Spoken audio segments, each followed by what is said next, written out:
Even as a little boy, John Raaen's life was different than most. Some would say he was destined for greatness. After all, as the son of a career officer, he was practically born into the military, and the friends of his youth had some very important names. Johnny Eisenhower was a playmate of mine. I didn't meet Georgie Patton until he was a plebe at West Point and I was an upperclassman.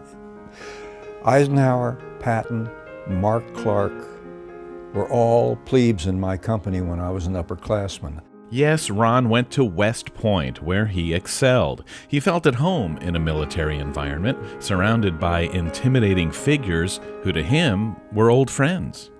I was never afraid of general officers because I knew many of them when they were lieutenants. Played golf with them, played tennis with them when I was growing up as a teenager, so I had no fear of those who were superior in rank. Quite the contrary. In fact, they were able to look out for John and make sure he stayed on the right track. So it was very, very useful growing up in the Army and having a whole group of people who were interested in my success who were quite superior in rank. But on June 6, 1944, D-Day, there was nothing any of them could do to help. No one could have ever dreamed to be in that situation, believe me. But the situation on Omaha Beach was unbelievable.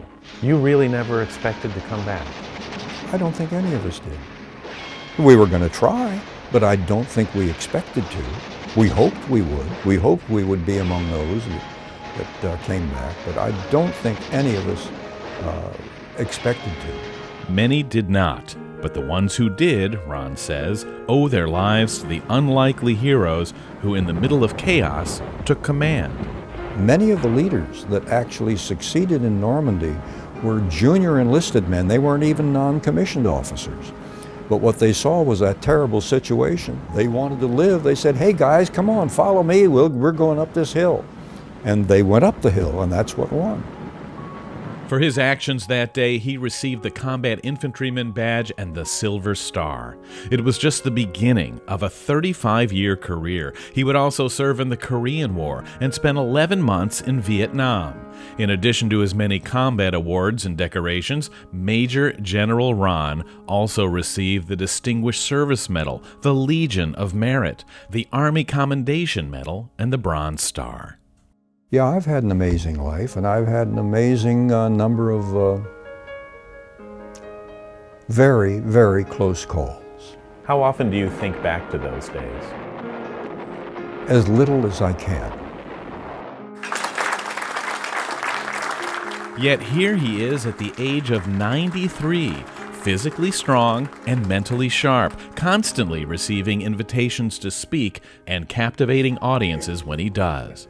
He is sought out by historians and news organizations all over the world. With his memories intact, he feels it's his duty to help. I've assisted 24 at least authors in writing books about D-Day that when they ask me a question, it's like a light going on. I remember that. Raaen says he would prefer not having to constantly relive that moment in history, but understands that there are not many left who can. He thinks maybe that's why he's still here.